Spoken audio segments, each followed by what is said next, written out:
Tudo bem, meus amigos? Graça e paz. Voltamos aqui para mais uma aula de geografia. Hoje nós vamos falar sobre hidrografia, em especial no espaço brasileiro. Tá? É um assunto bastante cobrado em concursos públicos.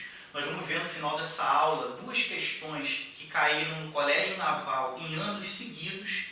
E para fechar, vamos concluir com uma questão da ABMDP2, que é a Escola de Oficiais do Corpo de Bombeiros do Rio de Janeiro.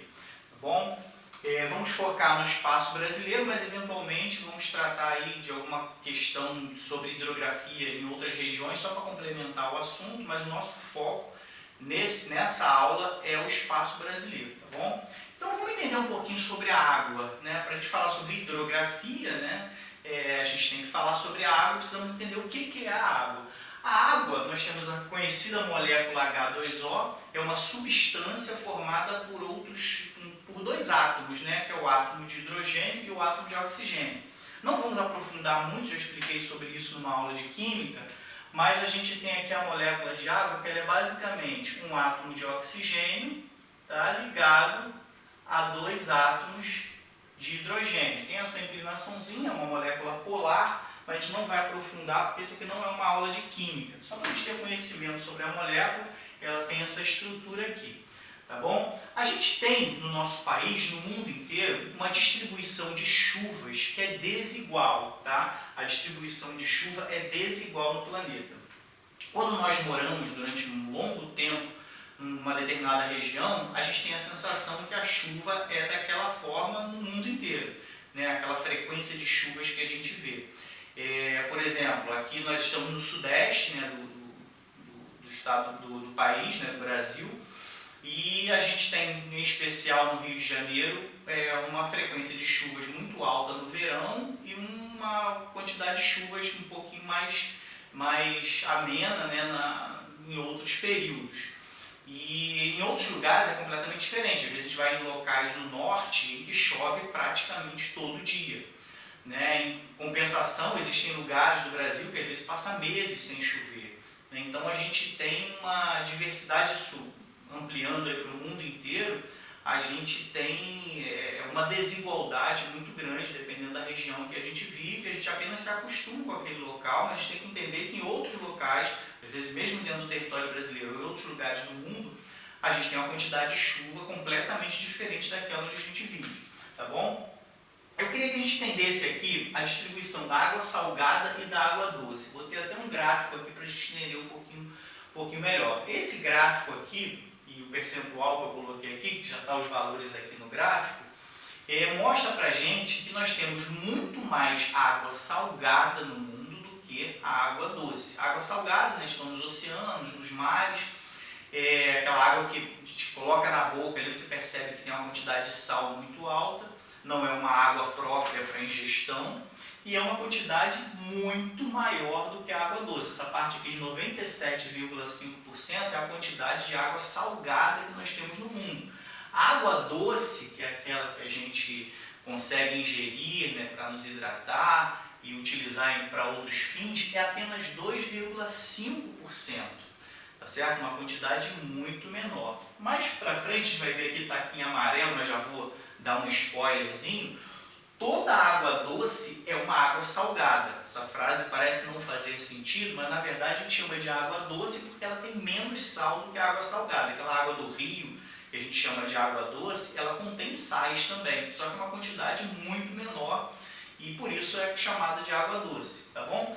Então aqui a gente já tem uma noção do que a gente tem no mundo em termos de água. Água salgada e água doce. Só que mesmo essa água doce, ela é subdividida de acordo com as localizações que elas estão. Tá? Então a gente tem aqui esse gráfico aqui, preciso que você entenda esse gráfico como sendo só esse pedacinho aqui. Todo esse gráfico é relacionado à água doce. Onde que elas são encontradas? Né? A água que é própria para o nosso consumo, vamos dizer assim, para várias funções, né? Tanto para a hidratação do corpo, como para irrigação, uma série de outras utilizações dessa água doce. Nós encontramos ela em locais glaciais, né? Em águas congeladas, no gelo, né? Você vê aqui 69%. Lembrando, esse 69% não é 69% de toda a água do mundo, não, tá? é 69% somente desse trechozinho de 2,5%. Então isso aqui é uma quantidade menor que esses 2,5%, tá certo? Seria aproximadamente aí quase 2/3 disso aqui, tá? Vai estar nas geleiras, tá certo? Aí a gente tem aqui água subterrânea, tá? 30,1%. Isso aqui é água que está embaixo da terra, tá? Que às vezes vai conseguir se retirar por meio de poços, né? A gente tem 30,1% da água, não do planeta, mas aproximadamente 30% desse trechozinho aqui está nas águas subterrâneas. Nós temos os chamados permafrost, que quase não deve dar para ver aqui, é esse trechozinho pequenininho azul aqui, que é 0,8% desses 2,5%, tá certo? Então a gente tem aqui o chamado permafrost, que é um solo congelado. Você tem ali água misturada com minerais, com terra, com lama, aí o solo está congelado e a gente tem esse percentual aproximado aí de 0,8% de toda a água doce do planeta, tá? E tem um trechozinho mais fininho ainda, vermelhinho aqui, que é 0,4%. Esse é aqui que está a água doce que nós vemos, né, com certa frequência, que é a água que está nos rios, nos lagos e também na atmosfera, tá certo? Chuva, né, umidade do ar. Então 0,4%, uma parte desse 0,4% é aquela água que a gente vê no rio, que é coletada ali para tratamento e utilização da população, tá certo? Então a gente observa 0,4% de 2,5%, um filetinho bem fininho dentro dessa parte aqui, é aquela água que na maioria das vezes a gente utiliza para beber, para tomar banho, né, que é retirada dos rios. Então uma quantidade muito pequena. Com esses gráficos a gente tem noção da realidade da água, né, no planeta e a gente sabe o quanto ela é uma quantidade pequena. Ah, mas a água salgada dá para utilizar para consumo? Dá também, alguns países até se valem disso. Mas é um processo muito dispendioso porque você tem que dessalinizar a água, você tem que retirar aquela quantidade excessiva de sal. Tá? Então é um processo que a gente não consegue utilizar em larga escala no mundo. Pode ser que um dia, com o avanço da tecnologia, a gente chegue a esse ponto de utilizar ali 100% da água do mar, um processo mais rápido e mais barato de dessalinizar a água, mas não é uma realidade nos dias de hoje, tá bom? Então a gente vê que a gente tem água em abundância no planeta, só esse filetinho dentro disso aqui, a gente consegue, né, abastecer as pessoas, com uma certa dificuldade em algumas regiões, outras não tanto, mas imagina a gente conseguir utilizar isso tudo aqui, né? Um dia a gente vai chegar lá, eventualmente, tá certo? Então aqui, né, só para caracterizar essas duas linhas aqui é o que está lá no gráfico. Aqui é onde estão onde se encontram, né, as águas doces, né, como a gente chama. Já expliquei que ela é na verdade salgada. Então a gente tem nas geleiras, coloquei aqui didaticamente com a mesma cor que está no gráfico, tá? As geleiras, nós temos toda essa quantidade aqui, subterrâneo. Olha só que interessante esse detalhe aqui. A água que a gente vê nos rios está dentro desse filetinho vermelho. Isso aqui é o que tem embaixo da terra. Observa como é que é muito maior a quantidade de água que nós temos embaixo da terra do que nos rios. A questão toda é que a gente não tem essa impressão porque os rios nós vemos, né? Nós vamos em determinadas localidades, nós vemos o rio correndo ali. A água embaixo da terra, a gente não vê porque está embaixo da terra. Precisa de mecanismo para retirar aquela água ou cálculos, né, equipamentos para verificar que naquela região ali tem um lençol freático, né, a gente tem algum material de água ali no fundo. Então a gente não vê, mas é uma quantidade muito maior do que o que nós vemos nos rios, tá certo? É importante a gente ter essa noção aqui. Tá, de 0,4%, na verdade 0,4% não é só água de rio, tá? Lagos aqui também na atmosfera. Isso aqui 30%, né, uma quantidade muito maior embaixo da terra. Aqui nós temos o permafrost, né, esse azulzinho aqui, e superfície, atmosfera, né, a gente tem está dentro aqui desse vermelhinho. Só recapitulando aqui, tá, uma questão de conhecimento científico, né, nem propriamente de geografia, que a água salgada e a doce, ambas são salgadas, tá? A gente só chama de água doce porque ela tem menos sal. Tranquilo? Então vamos seguir. Água disponível no Brasil. Brasil é considerado o país com maior disponibilidade de água doce superficial do planeta. Então, considerando a quantidade de água que está na superfície, né, com aquele acesso facilitado, rios, lagos, o Brasil é o maior do mundo, tá certo? Então, a gente precisa ter isso aqui em mente. O Brasil é um país muito rico, cobiçado por conta desses recursos, né? Diga-se de passagem a questão da Amazônia, né, tão discutida, né, por conta lá do Rio Amazonas, aquela bacia hidrográfica gigantesca. Então, a gente tem que lembrar que o Brasil é muito rico e é muito visado por outros países por conta dessa riqueza, tá bom? O Brasil possui aproximadamente 12% da água doce superficial do mundo. Pensa em toda a água superficial que está no mundo, tá? Nos rios e lagos. 12% está só no Brasil, considerando a quantidade de países, o tamanho de alguns desses países, né? Você tirar 12%, uma fatia de 12% aqui, é uma quantidade muito grande de água, tá? Comparado aí com o restante do mundo. Grande parte desse volume de água superficial, está na bacia amazônica. Depois a gente vai ver a distribuição dentro do Brasil direitinho, vai ver as bacias, a gente vai ver a discrepância que há de uma região para outra, tá? Mas a gente precisa entender que grande parte desse volume, que já é grande para o mundo, está dentro da bacia amazônica, que concentra os maiores rios e vazões do planeta. Beleza? Então, tranquilo. Vamos seguir. Ainda falando sobre a disponibilidade de água no Brasil, a gente tem esse gráfico aqui, onde a gente percebe, pela legenda aqui, essa parte azul mais escura é onde a gente tem uma disponibilidade de água maior. Esse gráfico aqui, essa legenda aqui, é em metros cúbicos per capita, ou seja, por pessoa por ano. Tá? Então, quando a gente chega aqui nessa parte azul mais escura, nós temos uma quantidade de água disponível muito alta, que é maior que 100 mil metros cúbicos por pessoa por ano.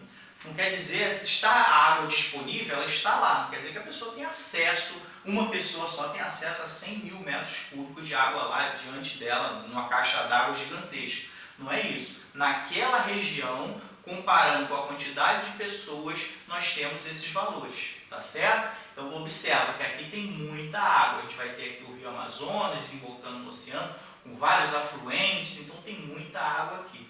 Tá? O próprio Centro-Oeste possui muita água, a gente vai ver que é o segundo, se for fazer um ranking por região, até porque muitas bacias começam lá, né, na parte dos planaltos, mas a gente vai falar daqui a pouquinho. Tá certo? Então, uma parte do Centro-Oeste, parte do Norte, essa parte azul aqui é muito forte, tem muita disponibilidade de água nessa região. Então, a partir disso aqui, a gente vai distribuindo com as outras cores. Quando a gente tem um azulzinho um pouquinho menos forte, né, essas partezinhas aqui, ó, a gente tem o que nós vamos chamar de disponibilidade forte, que é de 10 mil aproximadamente, 10 mil metros cúbicos, até 100 mil. Né? Esse aqui é mais de 100 mil metros cúbicos por pessoa por ano. Tá? Aqui nesse outro tom de azul aqui nós vamos ter, até aqui embaixo também, nós vamos ter de 10 mil a 100 mil, nós vamos ter o que nós chamamos de disponibilidade normal, que é esse azul mais clarinho, em vários trechos aqui, tá? O próprio Rio de Janeiro inteiro aqui está na disponibilidade normal de água, que vai variar aí de 2 mil até 10 mil metros cúbicos per capita, tá? Por ano. Aí a gente tem algumas regiões no Brasil que são mais complicadas, né? Aí a gente vai para o amarelo, que é média, tá vendo aqui? Uma partezinha do Nordeste, pegando aí uma parte do Sudeste aqui, entrando em Minas Gerais. Então essa parte amarela é média. Você vai ter aí de 1.000 a 2.000 metros cúbicos por pessoa, tá? Por ano. E a gente tem a parte que é fraca, que é o laranja, grande parte do Nordeste, tá? E curiosamente, a gente vai falar daqui a pouquinho sobre o Vale do Rio Tietê, tá? A gente tem aqui também uma parte que, em termos de disponibilidade de água, aqui se assemelha a boa parte do Nordeste. Por que isso? Numa área onde em volta você tem uma boa disponibilidade, né? Normal ou alta. Vou até adiantar aqui, a gente vai falar isso depois, mas aqui a gente tem cidades grandes e médias, onde a utilização de água vai ser grande, uma grande quantidade de desperdício, e a gente tem muita irrigação. Nós temos culturas com forte utilização de irrigação. Então a disponibilidade de água nessa região aqui, ela é comparada ao Nordeste, tá certo? Não quer dizer que as pessoas lá vivem passando sede, nada disso não. Mas a água disponível, pelo fato da utilização dela ser muito alta, não tem tanta água disponível assim. Tá certo? É chamado aqui o Vale do Rio Tietê. Tá bom? Então vamos lá. Aqui a gente está, e a região aqui também muito fraca. Tá bom? Menos de 500 metros cúbicos per capita por ano. Tá? A gente tem aqui uma partezinha da Bahia, a gente tem aqui em Pernambuco, esse vermelhozinho aqui que são as áreas mais complicadas em termos de disponibilidade de água. Tá? Então aqui a gente consegue entender um pouquinho da disponibilidade de água. Vamos para as anotações aqui, ver o que a gente tem aqui para comentar. Ter muita água não significa distribuição uniforme. Olha só aqui. Quando a gente olha esse mapa aqui, a sensação que a gente tem aqui o pessoal tem água abundante, pode gastar à vontade. Não. Por exemplo, o Acre, de vez em quando, tem problema, né, de falta d'água. No meio da região amazônica, a gente tem uma região que aí vai estar relacionada à infraestrutura do local, né, às questões políticas, de gestão dos recursos. Então, um monte de fatores vão influenciar nessa utilização efetiva da água. Na região tem água, mas às vezes o acesso é dificultado por uma infraestrutura mais precária. Tá bom? Então, ter muita água não significa uma distribuição correta ou uniforme. Na região norte, a gente precisa lembrar que a região norte tem a maior parte da água, tá?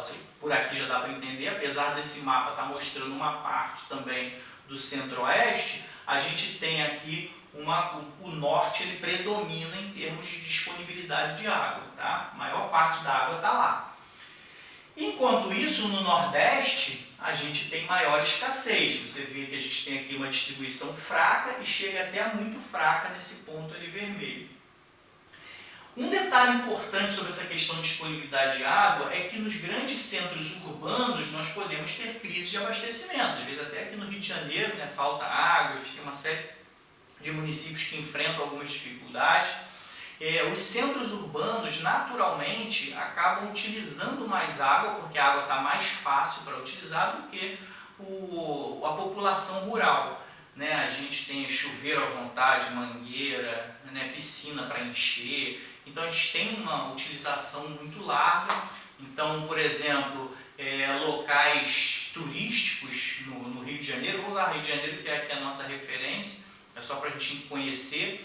No Rio de Janeiro, alguns lugares turísticos, né? Chega na alta temporada, que muitas pessoas vêm para curtir um final de semana, um feriado, há uma crise, né? Há um desabastecimento ali da localidade, fica com falta d'água, às vezes durante dias, porque o consumo ficou muito alto e a concessionária não consegue atender aquela demanda ali. Faz manobra d'água, tenta resolver, manda carro-pipa e tem dificuldade. Então, o fato do desenvolvimento do local, mesmo tendo ali uma zona urbana avançada, com recursos, pode ter uma crise de água por conta, né, da própria característica do local de utilizar bastante água. Tá bom? Então, nós podemos ter crise de abastecimento nos centros urbanos. Aqui eu vou ter umas contas aqui, só para a gente ter uma noção do volume. Tá? Porque aqui está metro cúbico, não sei se dá para ver aí, ó, disponibilidade de água. Isso aqui mostra, esses valores aqui, são metros cúbicos per capita por ano. 1 metro cúbico, cada metro cúbico são 1000 litros. Né? Nós temos caixa d'água que é de 1000 litros. Só para a gente entender, um cubo, né? 1 metro de aresta, né? 1 metro de altura, 1 metro de largura, 1 metro de profundidade. Esse cubo que a gente conseguir fazer ali de 1 metro por 1 metro por 1 metro, ele vai ter 1000 litros, tá certo? Então, quando a gente fala de 500 metros cúbicos, que é o limite aqui do muito fraca, né? O muito fraca aqui tem menos de 500 metros cúbicos. Imagina o limiar, que é o 500 metros cúbicos. Nós temos ali, ao longo de um ano, 500.000 litros de água ao longo de um ano por pessoa. Está toda aquela água à disposição da pessoa ali? Não, às vezes o acesso está dificultado, mas na região, em média, você vai ter essa quantidade de água por pessoa, mas muita dela vai estar embaixo da terra, sem acesso. Tá? É só para a gente ter uma noção. Aí, se tivesse essa quantidade à disposição da pessoa, quanto seria esse valor? Vamos falar do vermelhinho, por isso que eu botei em vermelho aqui para lembrar que eu estou com essa referência aqui, que é os 500 metros cúbicos. 500 metros cúbicos dá 500 mil litros por ano por pessoa. Se eu pegar esses 500 mil litros que eu tenho no ano, né, e colocar ele por dia, daria aproximadamente 1.370 1.370 litros por dia. É um pouco mais de uma caixa d'água. Então, para a gente ter uma noção da gravidade dessa região aqui vermelha, né, na Bahia, em Pernambuco, as pessoas têm à disposição delas ali naquela região aproximadamente pouco mais de uma caixa d'água por dia.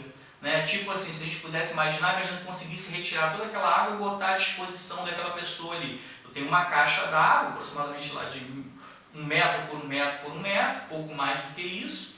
Se acabar aquela água lá, eu fico sem água. Né? Se eu consumir ela toda, quebrar a caixa d'água, eu fico sem água. Claro que a situação é muito pior do que essa, porque a pessoa não está com aquela caixa d'água ali todo dia, né? Tem que coletar, tem que ver a distribuição que tem no local, mas se estivesse, seria essa quantidade ali de aproximadamente 1.000 e poucos litros por dia. Tá certo? Só para a gente ter uma noção do volume.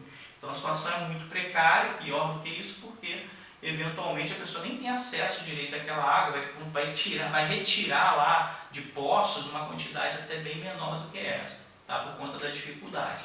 Beleza? Então a gente já tem uma noção da distribuição aqui da água. Só esse conhecimento aqui já ajudaria a gente a matar algumas questões, né? Por conta dessa distribuição, essa região aqui com mais água, um pouco menos, esse Vale do Tietê que eu expliquei para vocês que se assemelha ao Nordeste, essa questão do Nordeste aqui, questão aqui da Bahia com Minas Gerais, que é também uma distribuição média, e esses casos mais complexos aqui, que estão em vermelho, tá bom? Um detalhe aqui que eu botei nas anotações, que vale a pena a gente lembrar, que pode cair em questão, é que se cair alguma questãozinha falando sobre o desperdício e a utilização ampla de água relacionada aos setores da economia, lembra o seguinte, a agricultura é onde se mais utiliza e desperdiça água, tá? Pensa numa grande lavoura, um lugar em que o pessoal vai utilizar muita água ali para irrigar aquilo. Como é que a gente faz no Brasil? Né? Tem aqueles pulverizadores de água lá, aqueles espalhadores de água, e muita daquela água que vai regando aquelas plantações, grande parte daquela água é desperdiçada. A gente acha que toda aquela aguinha que está jogando lá, ou a plantinha está consumindo para o crescimento dela, não. Uma parte vai pegar na folha e vai evaporar, uma outra parte vai para dentro da terra e não vai ser utilizada pela planta, né? Não vai atingir, né, o contato ali com as raízes para ser absorvida. Então, muita água desperdiçada. Você multiplica isso para a quantidade absurda que nós temos na agricultura, de plantações, então muita água é perdida na agricultura. Por que esse detalhe é importante?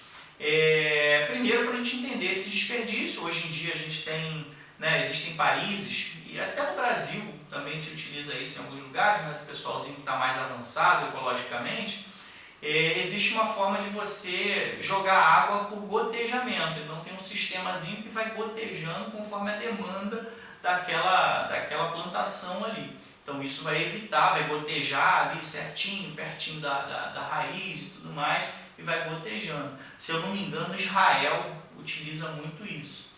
Tá? Então, no Brasil não é assim, boa parte joga água e o que absorveu, o restante desperdiçou mesmo e jogou água à toa.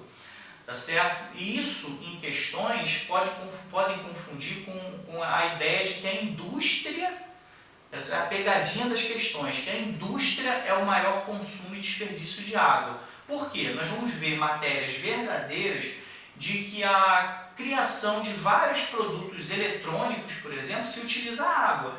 Para a gente fazer um celular, por exemplo, muita água foi utilizada para criar esses componentes, né? A gente não vê isso, não está vendo água, não pode nem molhar muitos dos celulares, porque estraga, mas durante a fabricação dos componentes foi utilizada muita água. Né? Alguns livros nossos, né? Se eu não me engano, Feltri, logo no início do livro, mostra a quantidade de água utilizada para fazer um computador. É uma quantidade de água muito grande. Então, informações como essas, que são verdadeiras, podem trazer a ideia de que a indústria desperdiça muita água. quando na verdade a agricultura desperdiça muito mais. Então, se a gente tivesse que botar um ranking para você não cair numa pegadinha de prova, você vai ter em primeiro lugar a agricultura, depois a indústria e em terceiro lugar o consumo urbano da população em geral. Tá certo? Se tiver alguma questão relacionada a isso, lembra, agricultura, indústria, depois a região urbana pela sociedade, ali, pelo público. Tá bom? Lembra disso, que isso é importante, já vi pegadinhas nesse sentido, em que induzia a pessoa a dizer que a indústria gastava mais, mas é a agricultura. Agora, quando eu falo agricultura, vamos acrescentar aqui a pecuária também, tá certo? Também a pecuária entra junto nesse bolo, né? A agropecuária desperdiça muita água. A pecuária é a questão do gado também, tá? Só em contraponto aí a questão industrial. Então vamos seguir. Aqui a gente tem a água disponível por região. Botei um mapinha didaticamente aqui bem colorido e as cores batendo aqui com o gráfico para a gente entender, tá certo? Então o que a gente tem aqui? A água que nós temos disponível no Brasil, a região norte agora não está igual aquele mapa que a gente desconsiderou as regiões, não. Aqui eu estou separando por região. Antes eu desconsiderei a região e botei toda a área que tem uma quantidade de água, a outra um azul mais claro, até chegar no vermelho, independente de região. Agora a gente está separado por região, porque isso pode também cair numa prova e a gente entender. E tem até uma curiosidade muito grande com relação ao centro-oeste, que a gente vai falar daqui a pouco. Primeiro, obviamente, disparado, região norte tem mais água disponível. Certo? Tá aqui em verdinho, verdinho, verdinho aqui, ó, quantidade. Se a gente tivesse que distribuir no mapa de pizza, toda essa quantidade seria a água do Brasil para a região norte, esse percentual aqui. Aí, curiosamente, o centro-oeste aqui, a gente fica em segundo lugar com 16%. Quando a gente lembra do centro-oeste, a gente lembra alguns lugares, né, que são um pouquinho mais secos, né? Apesar de ser uma região tropical, a gente tem lá o Pantanal com bastante água e tal, mas a gente também lembra de alguns locais mais secos. A gente viaja para alguns lugares em que o ar está muito seco, né? Chega a rachar, às vezes sangra o nariz, racha lábios por conta da falta de umidade no ar em alguns lugares no centro-oeste. Então essa impressão que a gente tem na prática pode levar a gente a uma visão equivocada em relação a essa região aqui. Mas essa região aqui, ela também é chamada de caixa d'água do Brasil, tá certo? Então, alguns chamam de caixa d'água, porque tem muita água armazenada ali, tá? Uma das comprovações disso é o próprio tamanho de raízes que a gente tem ali para coletar águas mais profundas quando é necessário, tá? Um detalhe muito importante que a gente tem aqui nessa região é que ela tem planaltos, né? E nos planaltos que a gente tem aqui no centro-oeste vão se originar bacias hidrográficas, né? A gente vai ter os rios nascendo ali nessas regiões mais altas. Então ela, por mais que a gente tenha a sensação que ela não tem água, até aquele mapa hídrico lá, a gente lembra que aquela parte azul escura vem até aqui uma boa parte aqui, tá certo? Então a gente tem muitas nascentes e afluentes da própria bacia amazônica saindo do centro-oeste, tá? Então é uma região também que seria a segunda em quantidade de água, tá? E a gente também tem um detalhe interessante que está ali nas minhas anotações para eu não esquecer, chamada esponja do cerrado. O que acontece? Nessas áreas aqui, que às vezes são um pouquinho mais secas, ela absorve muita água, a água fica acumulada lá no fundo e as plantas, né, vão até o fundo para coletar aquela água, e as raízes dessas árvores às vezes são maiores que a própria árvore, né? Se você pegar o tamanho daquela raiz é maior do que a árvore, porque teve que ir mais profundo. Aí o pessoal vai chamar também de floresta invertida, né? A gente tem, por que floresta invertida? Você inverter, né, a parte de baixo, conseguir se botar para cima, ia ficar uma floresta até mais alta do que a outra parte que antes estava embaixo, agora estava em cima, agora hipoteticamente está embaixo. Então a gente tem uma floresta para baixo do território, tá bom? Então são raízes profundas.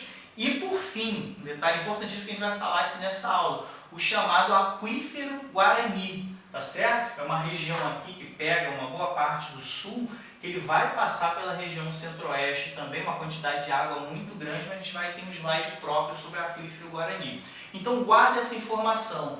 Qual a sensação prática que a gente pode ter? A Amazônia não tem o que discutir, é o lugar que tem mais água. Aí depois a gente vai pensar no Sudeste, né? Tá o Sudeste aqui com muita água. Por quê? A gente conhece muita chuva, alguns desastres acontecem na região serrana por conta de chuvas muito grandes no verão. Então a gente vai ter a sensação que depois da Amazônia vem para o Sudeste, é um lugar que chove muito. Não é verdade. É um lugar que tem muita água, desculpa.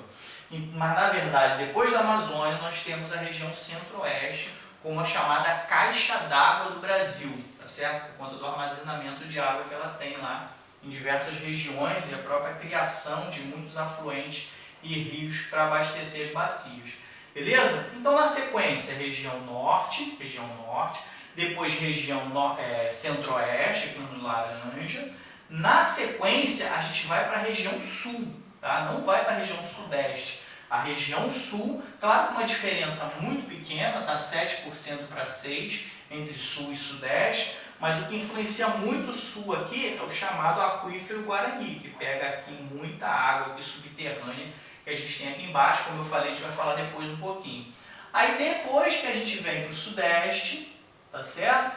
E por fim, obviamente, um lugarzinho mais seco do Brasil, a região nordeste, que enfrenta diversas dificuldades por conta da água, tá bom? Então grava essas informações aí que vão ser importantes em eventuais questões ou investidas da banca aí para tentar te enganar ou te ludibriar para eliminar os candidatos que não estudaram adequadamente. Tranquilo? Então vamos seguir. Aqui a gente tem dois gráficos falando sobre a utilização da água, tá? O consumo de água na área urbana é maior que na área rural. A gente chegou a comentar isso anteriormente, né? Na área urbana, a gente tem uma facilidade no acesso à água e isso acaba gerando desperdício. A pessoa pega uma mangueira lá para jogar na calçada, por exemplo, para desperdiçar água, coisa que no ambiente rural o cidadão não vai fazer isso. O cara está lá numa fazendinha, no sítio, vai pegar uma mangueira d'água, vai ficar molhando a calçada o que ele tem ali, não vai fazer isso. Então a gente tem um desperdício maior na área urbana, até pela própria facilidade com relação à água, tá? De acesso à água. A distribuição da população, tanto no mundo quanto no Brasil, um pouquinho de diferença, mas tanto no mundo quanto no Brasil, a gente vai ter uma distribuição maior na área urbana. Olha só esses gráficos aqui. Isso aqui é no mundo, tá? A gente já sabe que a área urbana utiliza mais água. Aí quando a gente olha para o mundo, a área urbana é maior do que a área rural. Observa aqui, ó, essa partezinha aqui é a quantidade urbana que eles têm. Vou botar os valores aqui, que eu deixei anotado. A gente tem aqui no mundo 58% e aqui 42%. Deixa eu botar logo os valores aqui no Brasil. 87,4%. E aqui esse verdinho aqui, que é a área rural do Brasil, a gente tem 12,6%. Isso aqui é a distribuição das pessoas, tá? Da população. Então observa, tá? Um pouquinho mais da metade, né? Avançou um pouquinho. 58% da população mundial já está em área urbana. Então o consumo na área urbana já é mais alto e nós ainda temos mais pessoas na área urbana do que na rural. Então isso, né, eventualmente vai gerar crise hídrica em alguns lugares. E a gente tem aqui 42% na área rural, tá? Aí quando a gente vai para o Brasil, a situação ainda é mais grave, 87,4%, por mais que pareça estranho, né? A gente conhece muita área rural no Brasil, mas 87,4% da população está em área urbana. Então vai ter um consumo maior em função disso. E a área rural do Brasil, né, pessoal, a população habitando, é 12,6%. As fontes de água doce são justamente as mais poluídas. Olha só o que vai influenciar na utilização da água. Exatamente as fontes de água doce é que são mais poluídas. Tem poluição em água salgada? Tem, né? Derramamento lá de óleo, de uma plataforma, enfim. Mas pelo nosso acesso, o ser humano mete a mão e estraga, o acesso que a gente tem, eventualmente, vai poluir. A gente vai falar sobre poluição também aqui em outro momento.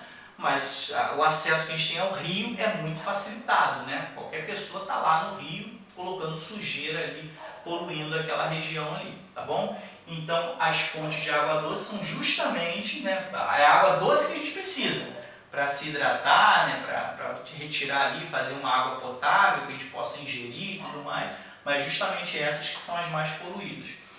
O deslocamento da água encarece o produto. Para a gente utilizar a água, se você tiver que deslocar a água de um local para o outro, quanto maior a distância, isso vai encarecer. Imagina as manobras d'água que uma companhia de água que faz o tratamento adequado vai precisar fazer para levar água de um determinado lugar até um outro ponto bem distante. Isso vai encarecendo esse produto. Então, a gente tem que entender que essa dificuldade também vai influenciar na utilização da água. Se tem mais dificuldade para chegar a um determinado local, uma parte daquela população eventualmente vai usar água que não está apropriada para consumo. Tá certo? Então, isso aqui é só para a gente ter um panorama da utilização de água no mundo.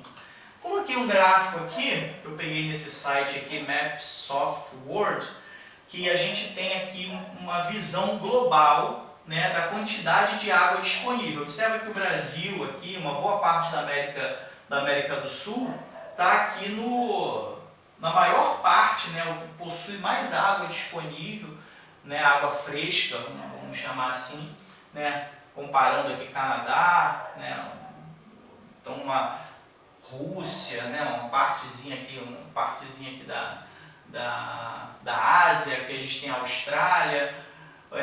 Curiosamente, a gente tem crises hídricas, pessoas passando sede aqui nessa região central da África, a gente vai até falar sobre isso. A gente tem aqui uma quantidade de água muito grande, a gente tem aqui passando o rio Nilo, né, que é um rio muito volumoso. Então tem água disponível, mas tem crise hídrica aqui por conta da infraestrutura do local, né? Tá certo? Então aqui só para a gente ter uma noção, aí conforme as cores vão variando aqui para o cinza mais claro, Argentina, Estados Unidos, a disponibilidade é um pouquinho menor, né? Depois vai para o amarelo, região amarela, por seguinte aqui esse begezinho, tá? E a gente tem aqui um amarelo mais intenso, né? Essas regiões aqui, que a gente tem uma quantidade muito baixa de água disponível. As partes brancas é porque não tem informação sobre essas áreas, como a gente tem aqui na Groenlândia, por exemplo. Certo? Então vamos seguir, pessoal, só para a gente ter uma noção de distribuição de água no mundo, apesar de que essa aula aqui é focada mais especificamente no Brasil, e aqui a gente vê que o Brasil, né, tá no luxo, né, se for comparado a outros locais aqui do nosso globo terrestre. Vamos falar um pouquinho sobre as águas subterrâneas, que é um detalhe muito importante para a gente, eventualmente vai cair questões falando sobre aquíferos, né, lençóis freáticos, nas questões de prova. Então é importante a gente entender como é que funciona. Como é que a gente tem água subterrânea, embaixo da terra? A gente tem a chuva. Quando a chuva cai, ela tem três caminhos, ela tem três opções de fazer, né? Ou ela vai evaporar e vai voltar para a atmosfera, ou ela vai escoar, dependendo ali do terreno, né? Ou ela vai se infiltrar e vai para baixo da terra, né? Se a gente tiver um solo poroso, que tem a facilidade disso, a água vai para lá para baixo e vai se acumular em determinadas regiões ali. A gente não tem como se fosse, a gente às vezes vê o poço de água, né, cheio d'água ali, a gente acha que embaixo da terra tem verdadeiras bacias, né, com só água, senta lá, dá para mergulhar. Não, a gente tem a água, né, infiltrada lá entre as rochas, né, como a gente tem aqui. Ó. Vou explicar essa imagem aqui direitinho. Conforme a gente vai chegando, a gente tem aqui o preenchimento dos espaços entre as rochas por água. Tá certo? É como se fosse uma esponja, né, com água ali acumulada. Não pega aquela esponja para lavar a louça, a gente vê que não tem só água ali, tem a esponja com vários furinhos e a água preenche aquilo ali, né? Água com detergente eventualmente. Tá certo? Então é isso que acontece com a água. E uma parte dela vai para o fundo, né? E se acumula no solo. Aí observa aqui um detalhe, que eu não sei se eu já falei ou vou falar. Imagina que essa região aqui é uma região natural, a gente está vendo grama aqui, uma água correndo aqui, como se fosse um rio, né? Apenas uma ilustração, mas aparentemente natural, mato e terra. Imagina que isso aqui fosse uma cidade e você calçasse ela toda. Constrói praças, né, de cimento, asfalto, casas, né, e as casas com seus quintais calçados, com piso, né, um porcelanato e tudo mais. Imagina isso uma cidade inteira. Você impede que essa água entre aqui, tá certo? Se uma vez que você impede que a água entre aqui, em vários locais, né, a gente vai encontrar esse fenômeno que a ausência de água se recompondo lá embaixo, dando sustentação ao solo, você às vezes tem afundamento de determinadas regiões por conta disso. Tá? Parte da cidade às vezes pode ceder e afundar, porque a água não voltou para lá, os espaços foram ficando cada vez mais vazios, a própria terra vai cedendo, né, para se ajustar lá embaixo, e às vezes uma plataforma gigante lá afunda por conta dessa, vamos chamar assim, de calçada que a gente cria artificial, né, pavimentando uma cidade, tá certo? Só para a gente entender um pouquinho do que pode acontecer com a criação das nossas cidades. Alguns lugares fazem até jardins de chuva, se eu não me engano o nome é esse, né? Deixa abertos no meio da cidade alguns locais que está terra, grama, como aqui, justamente para quando bater chuva, entrar no solo e ir lá para o fundo. Mas isso muitas vezes não dá certo, quando cai uma chuva forte, a cidade alaga, não tem vazão ali, tanto para os ralos, né, da cidade e para esse jardim de chuva, que às vezes não são tão grandes assim, e a chuva alaga, o jardim de chuva acaba sendo destruído. Então, pelas dimensões que eles têm, às vezes não dá o objetivo realmente para o qual ele foi criado, tá certo? Mas a intenção é que a água voltasse lá para baixo, para os lençóis freáticos.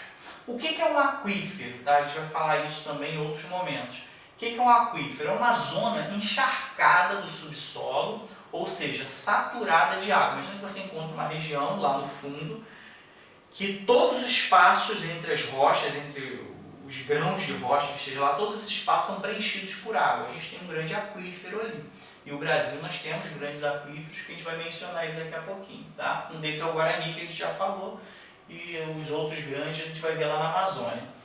Camada de solo cujos poros encontram-se preenchidos por água. Observa aqui essa gradação.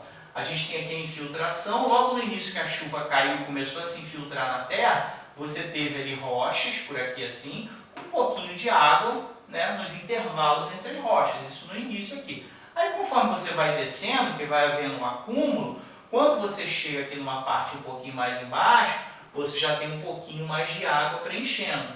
Aí quando você chega numa parte lá embaixo, que é a questão do saturamento do solo, você já tem todos os espaços preenchidos, é a zona saturada, é o que a gente vai ter aqui, o nosso aquífero, tá certo? E a gente vai ter aqui o nível freático, que é essa parte superficial aqui, e é basicamente essa estrutura aqui. Aí o pessoal, quando bota um poço, quando chega lá nessa parte que é saturada, fica realmente cheio de água naquele nível que a terra está saturada de água ali entre os poros. Tá certo? Então, essa aqui está uma estruturazinha de um poço, né? O cara tirando água do poço. Aí o poço vai estar, o nível de água vai equivaler ao local onde está saturado. Tá bom? Então vamos seguir aqui. Olha só que curioso essa dinâmica aqui da geografia dos terrenos. Observa que aqui a gente tem árvores, vegetação, isso está lembrando uma região tropical, certo? Tem um riozinho aqui, são regiões tropicais, semi-úmidas e temperadas. A gente vai ter algo parecido com isso aqui. Aí o que a gente tem na verdade? Imagina, a chuva caiu aqui nessa vegetação, na terra, né? Penetrou na terra e se acumulou aqui, né? Penetrou aqui e ficou saturada essa região. Então, o que essa água vai fazer? Se você já tem um vale, essa água vai aflorar e vai formar o rio. Nas zonas tropicais, a água ela entra nas montanhas, nas elevações, penetra na terra e depois ela, né, vai naturalmente, uma parte mais baixa, você vai ver a água acontecendo aqui. Então, o nível do rio vai estar equivalente ao nível da quantidade de água que está saturada. Vou ter essa setinha aqui para a gente entender que a água que está na região saturada, ela vai preencher o rio, que é diferente do que acontece nas regiões semidesérticas. Observa que a gente não tem grande quantidade de água entrando na terra para quando penetrar, fazer o nível freático e fazer o nível do rio. Isso não acontece. Observa que aqui tem até cacto, né? Já falamos sobre vegetação aqui em outra aula, mostrando que aqui é um local que tem pouca água. Pouca água que tiver ali vai absorver, vai ficar um bom tempo ali dentro daquele cacto, ele vai sobreviver a essa região. Então, o que acontece nessas regiões semidesérticas? Quando a gente tem um rio atravessando, não é que a água entrou, como aconteceu aqui, penetrou e depois abasteceu o rio. Esse rio está vindo de outra região e é ele que vai fazer o nível freático. Aí a água aqui vai escoar, obviamente não vai ter como escoar na horizontal, né? Porque vai descer, então a gente vai ter essa leve inclinaçãozinha. A área saturada que a gente tiver na região veio do rio. O rio que vai fazer com que a água penetre, né, de acordo com a realidade daquelas rochas, e vai penetrar, né, para essas zonas saturadas. Então, as zonas saturadas nas regiões semidesérticas saem do rio. Quando a gente vai para regiões tropicais, é o contrário. O rio é abastecido pela região saturada de água, tá certo? Isso aqui é interessante, pode cair algum esqueminha desse na prova, e a gente saber, né, diferenciar o que acontece nos rios nas regiões tropicais e nas regiões semidesérticas. Tá bom? Então vamos lá. Aquífero Guarani. Isso aqui é importantíssimo, tá? Até porque com a mudança da posição do aquífero Guarani em relação à região amazônica, pode cair alguma pegadinha aí. Durante muito tempo ele foi considerado, né, o maior reservatório de água doce. Né, durante muito tempo. Só que depois, né, estudos apontaram que a região da bacia amazônica superava ele. Então hoje a gente pode encontrar livros mais antigos ainda mantendo ele como maior, e livros mais atualizados e relacionados a pesquisas mais atuais vão apontar a região amazônica, que ele, né, acabou ficando com a segunda posição. Então o que significa aqui? Essa linhazinha aqui roxa, ela é o aquífero Guarani, é o contorno do aquífero Guarani. Naturalmente, por a gente ter o aquífero aqui, todo o entorno e a parte interior dele vai ter uma quantidade de água saturada ali muito grande no solo. Então, como se a gente tivesse uma grande caixa d'água aqui nessa região. E observa, detalhes importantes, o aquífero Guarani ele pega vários estados do Brasil. Tá? Não sei se está dando para enxergar aqui, vou tentar dar um foco aqui para escurecer um pouco mais. Não consegui não, mas espero que esteja dando para enxergar aí. A gente tem uma linhazinha aqui passando esse contornozinho que eu estou passando a caneta, tá? Marcando o aquífero Guarani e ainda uma região muito, vamos chamar aqui, muito hidratada em volta, mostrando que a quantidade de água é muito boa no entorno dele também, porque naturalmente nessa água, né, extravasa os limites do aquífero Guarani, trazendo uma região com bastante disponibilidade de água aqui no sul e parte do centro-oeste até um pouquinho do sudeste, que a gente vê que passa por São Paulo, passa por Minas Gerais. Então o que a gente tem aqui? Um potencial de água subterrânea maior, toda essa área azul aqui é um potencial de água subterrânea maior do que 10 metros cúbicos por hora. Então, se você conseguir tirar ali 10 metros cúbicos por hora, ali, ela vai ter essa vazão de fazer a reposição nessa mesma vazão ali por conta da quantidade de água que você tem nessa área. Observa aqui, pega Mato Grosso, Goiás, Minas Gerais, São Paulo, Paraná, Santa Catarina, Rio Grande do Sul, Mato Grosso do Sul. A gente tem aqui, eu contei 1, 2, 3, 4, 5, 6, 7, 8 estados brasileiros pegando o aquífero Guarani. E mais curioso ainda, ele não é um aquífero exclusivamente do Brasil. Tá? Ele é um aquífero que pertence também a outros países. Como a gente vê aqui, ó, ele pega uma parte do Paraguai. Essa linha branca, provavelmente dividindo aqui o Paraguai, não deve estar vendo aí na tela. Aqui, ó, onde eu estou passando aqui a caneta, é o Paraguai. A gente tem a Argentina aqui, né, que vai descer aqui, pega uma parte da Argentina. E a gente tem o Uruguai aqui embaixo também, pega um pouquinho do Uruguai, tá certo? Então, guarda o aquífero Guarani, que ele pode ser cobrado na prova, é uma parte do assunto de hidrografia do Brasil muito importante. Ele é um dos maiores reservatórios de água doce do mundo, tem uma área de 1,2 milhão, né, de quilômetros quadrados.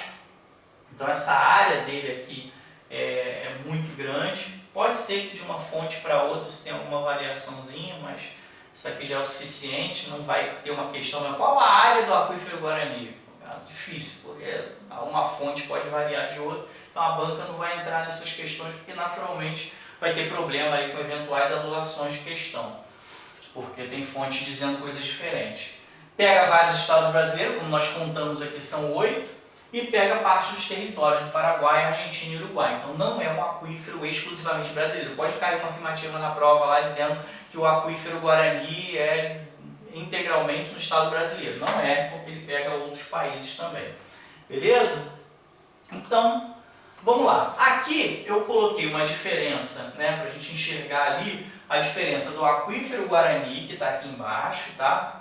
Obviamente um desenho um pouquinho diferente, as fontes são diferentes. Só aqui nesse slide já tem fontes diferentes. Aqui é de uma fonte e aqui eu peguei direto, né, da Agência Nacional de Águas do Ministério do Meio Ambiente. Então aqui está uma fonte, aqui é outra. Então naturalmente o texto aqui pode ter um pouco pequenas variações de um para o outro, as fontes são diferentes, as pesquisas são diferentes, então a gente pode ter uma variação de números que na verdade não tem como variar muito, né?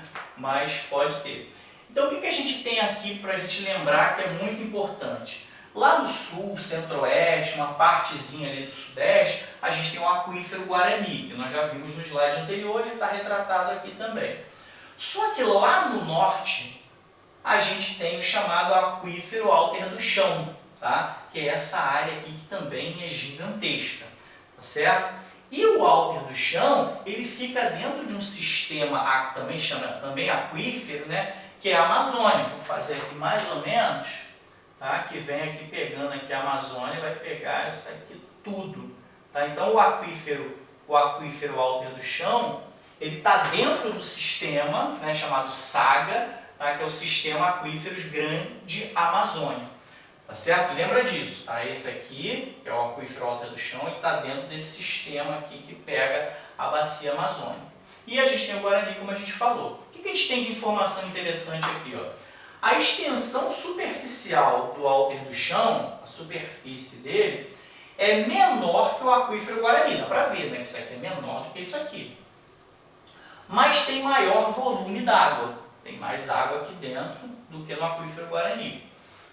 Dados preliminares apontam um volume de água superior a 86 mil quilômetros cúbicos. Tá certo? 86 no aquífero Alter do Chão.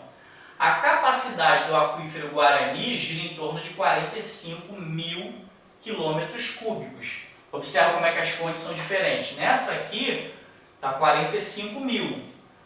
Nessa fonte que eu peguei da Agência Nacional de Água, está 39 mil quilômetros cúbicos de água no Guarani. Então, observa que pode ter uma variação, não é algo tão absurdo, depende das pesquisas, depende dos estudos, né? Depende das fontes que são utilizadas.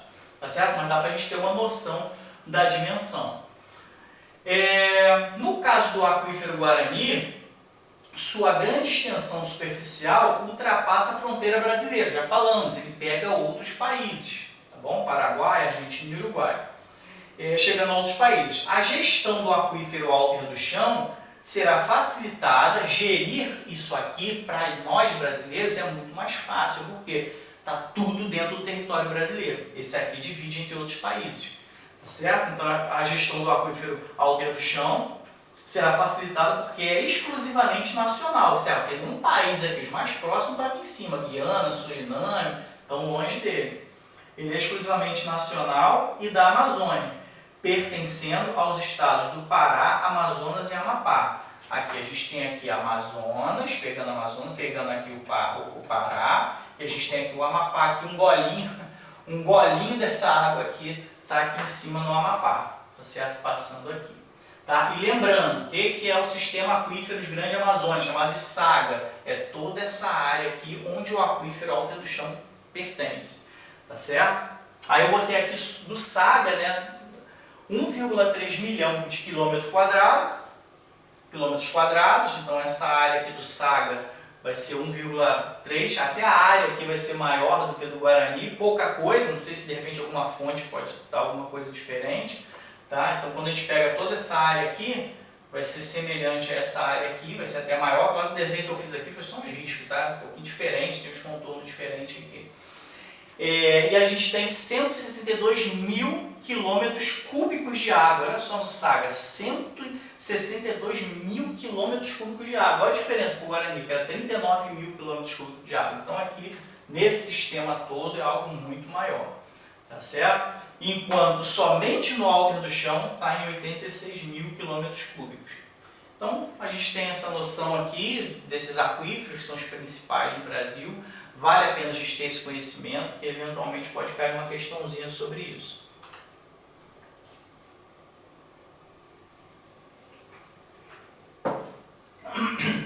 Alguns impactos sobre as águas subterrâneas. Aqui é importante, olha só, pode explorar essa questão dos problemas que podem acontecer com a água.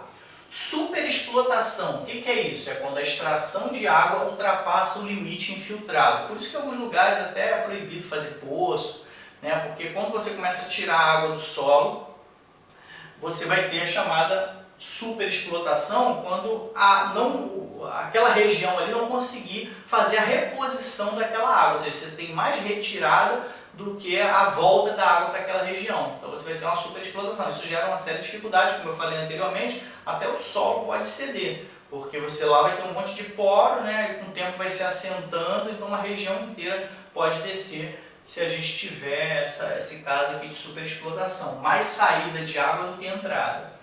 Né? Poluição das águas subterrâneas. É um problema que a gente enfrenta em vários lugares. Né? Eu, pelo Corpo de Bombeiros, já trabalhei no grupamento de operações com produtos perigosos. Quando a gente tem um vazamento de algum material, né, seja de um veículo, seja de uma empresa, uma das grandes preocupações que a gente tem é de fazer a contenção para que aquele produto perigoso não acesse a água da região, seja entrando pela terra ou escoando, né, até um rio, algum córrego que tem ali na região. Então era um dos trabalhos que a gente tinha logo de imediato, de não permitir que aquilo adentrasse em lençóis freáticos e nos cursos d'água. Tá certo? Então a gente tem poluição das águas, é um problema sério que a gente tem, até porque você polui uma determinada água, você consegue contaminar uma população inteira ali que de repente é abastecida por aquela água. Então como é que pode poluir a água subterrânea? Como é que vai poluir se a água está lá embaixo? Uma delas, deposição de resíduos sólidos no solo. Imagina um lixão. Com o lixão você bota ali, acha que não está acontecendo nada, está escoando chorume, uma série de materiais contaminados. Está ali com o tempo, né, a chuva cai, vai só escoando, vai levando aquele material contaminado, sujo, né, para o solo, para o fundo do solo. Então a deposição de resíduos no solo vai levar a poluir as águas subterrâneas. Esgotos e fossas, né? Você tem lá um esgoto ou uma fossa e de repente ela está rachada. Aquele material vai vazar, vai entrar na terra e vai ser arrastado de repente para uma parte mais freática lá que possui água. Por conta de esgotos e fossas você pode ter a contaminação do solo. Atividades agrícolas, imagina, tem uma grande lavoura lá, que o cara vai irrigar, jogar água, mas também vai jogar produtos químicos para combater as pragas. Nesse combate às pragas, o que vai acontecer? Aquele produto químico ali não vai ficar só na plantinha, ele não vai selecionar, só vou ficar aqui na planta. Não, ele vai cair no chão. A própria água da irrigação ou eventuais chuvas vai conseguir carregar aquele produto tóxico ali, que era só para matar as pragas, vai levar para o fundo da terra, né? E vai contaminar a água que está embaixo da terra. Mineração, a gente acha às vezes que mineração é só catar e cavar a terra e encontrar ouro. Não, tem muito processo de mineração que usa produtos químicos. Esse produto químico vai ficar ali na terra, não vão ficar removendo, a chuva, o próprio tempo, né, vai se valer de levar aquilo para as águas subterrâneas. Nós temos vazamentos de substâncias tóxicas, né? Às vezes, como eu citei o caso das operações do Corpo de Bombeiros, produtos tóxicos podem vazar em tombamentos de caminhão, uma fábrica que teve um rompimento de uma tubulação, enfim. E esse material que vazou, ele vai naturalmente ser absorvido pela terra e pode chegar até o local onde exista água ali embaixo da terra. E um curioso aqui são os cemitérios, né? O cemitério é um local que gera poluição também. Se você tiver uma quantidade de água ali abaixo do solo, um lençol freático ali abaixo, ele pode ser contaminado pelo cemitério. Porque o cemitério é um lugar que tem muitos micro-organismos, até para fazer a decomposição, né, dos corpos que estão ali.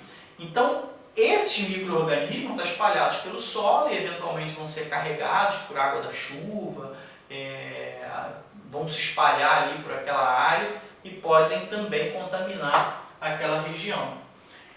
Um outro problema, um outro impacto que a gente tem também é a impermeabilização dos locais, tá? Casas, prédios, asfaltos, praças, ausência de jardins, a gente falou anteriormente. A gente precisa lembrar que isso também é um impacto sobre as águas. Quando a gente constrói uma cidade ou um bairro que seja, que fica tudo calçado, antes era terra, absorvia com muito mais facilidade a água ia lá para as profundezas, lá e se acumulava, então a gente tinha quantidade de água. Agora, isso já não acontece, a água que bate, ela escoa, é direcionada para determinado local, ela vai evaporar com mais facilidade, vai ficar em um lugar que é impermeável, sei lá, uma rua.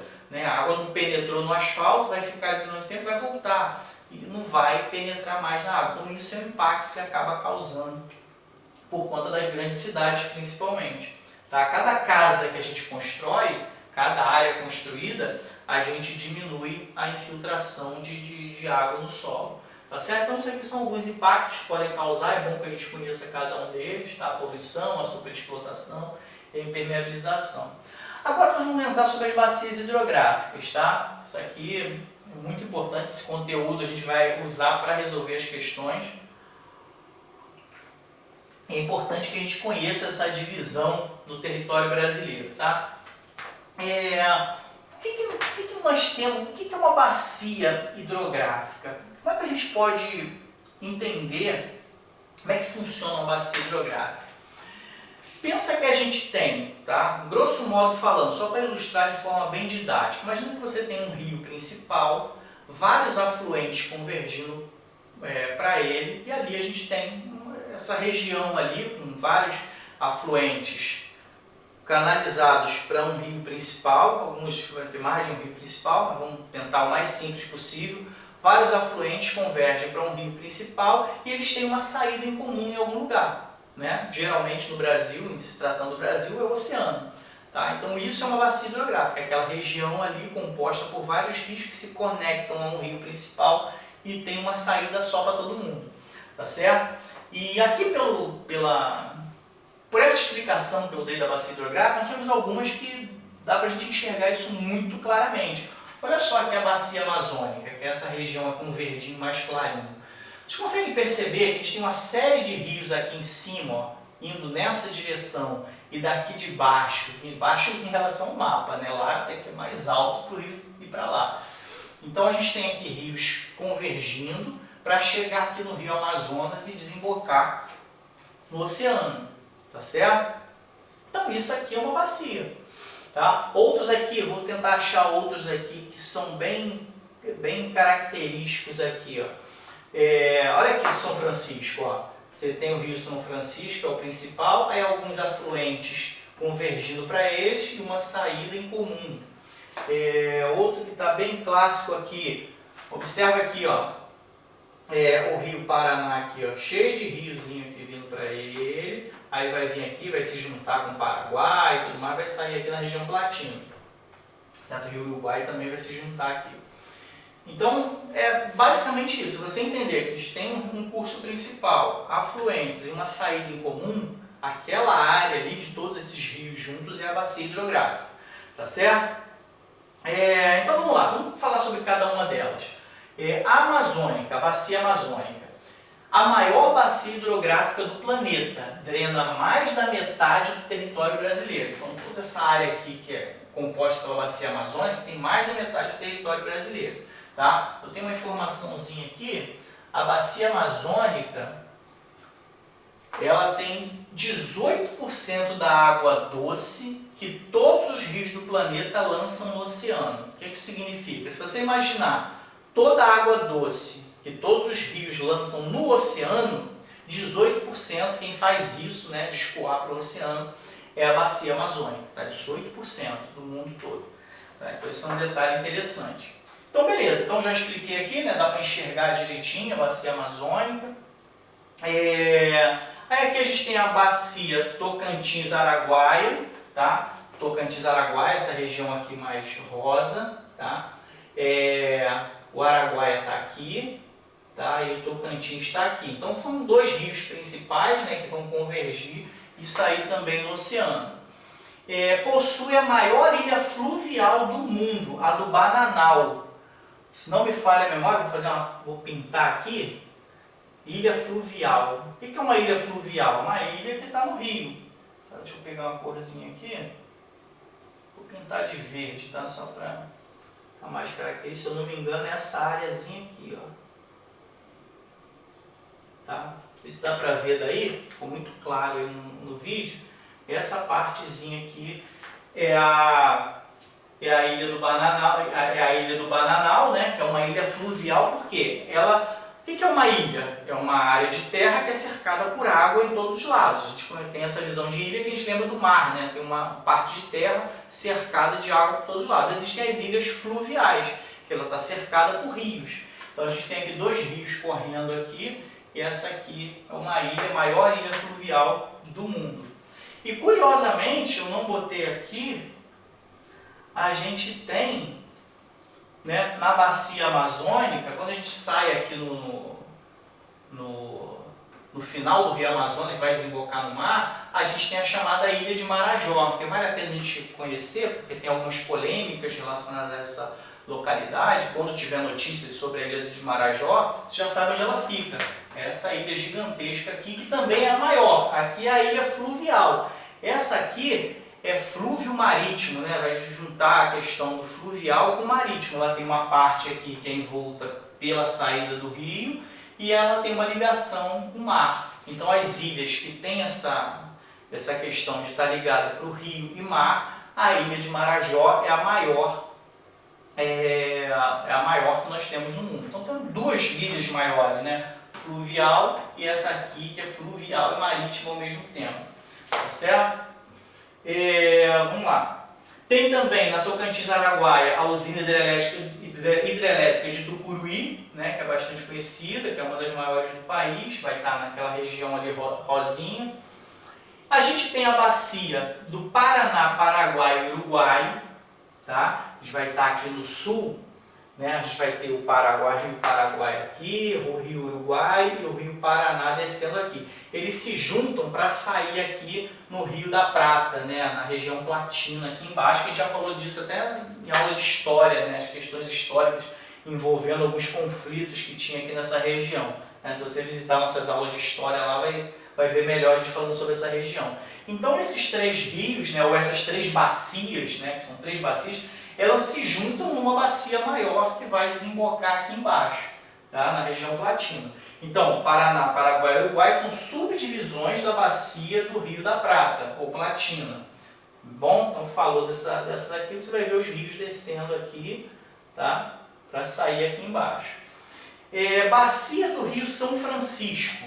Então vamos lá, Bacia do Rio São Francisco. A gente tem aqui, que é importante, cara, Rio São Francisco, aconselho a estudar bastante ele. Nós vamos falar sobre ele aqui agora, nós vamos resolver uma questão sobre ele. Vocês vão ver que às vezes um concurso vai dedicar uma questão só para falar sobre uma bacia. São Francisco é uma delas, vai falar sobre a bacia amazônica, né, detalhes específicos dela. Rio São Francisco pode cair também, ele tem algumas características muito importantes.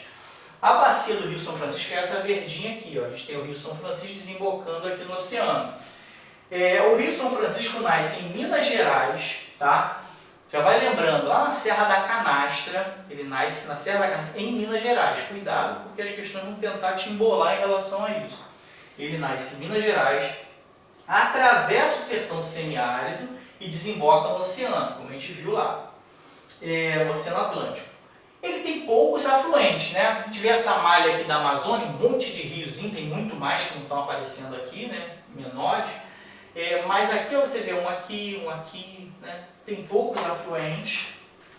E existe uma navegação, tem um trecho dele, apesar de ser um rio de planalto, como os rios brasileiros em geral, tem um trecho lá de navegação que vai entre Minas Gerais e Bahia. Ele nasce em Minas Gerais, tá? Ele vai ter um trecho ali entre Minas e Bahia que tem navegação. Então grava essa informação, o Rio São Francisco ele é navegável durante um bom trecho dele.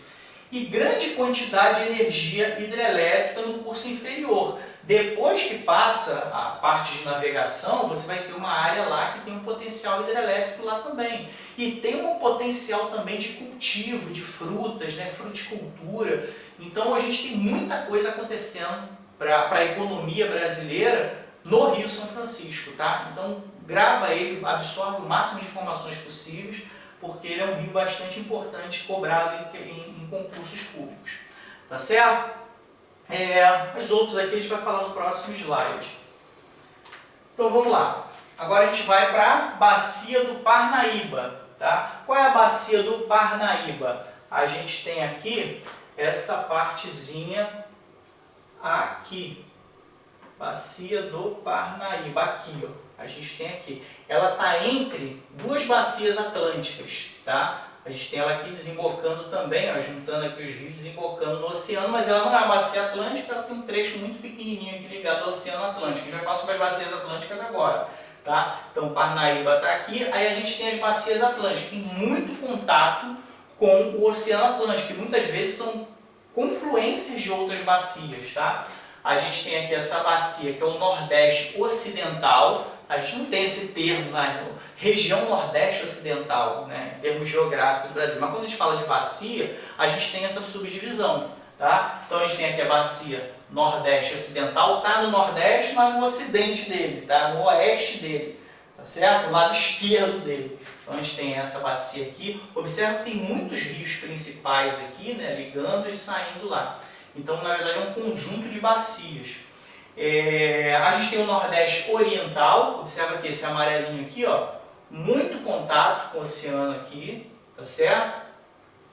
A gente tem a Bacia Leste, que é essa região. Observa que existem vários rios que nem são afluentes uns dos outros, né? Quando a gente fala de bacias atlânticas, pensa que é um conjunto de bacias que vão se conectar e ter muito contato com o oceano, tá? Então a gente tem essa áreazinha aqui com vários rios desembocando no Oceano Atlântico.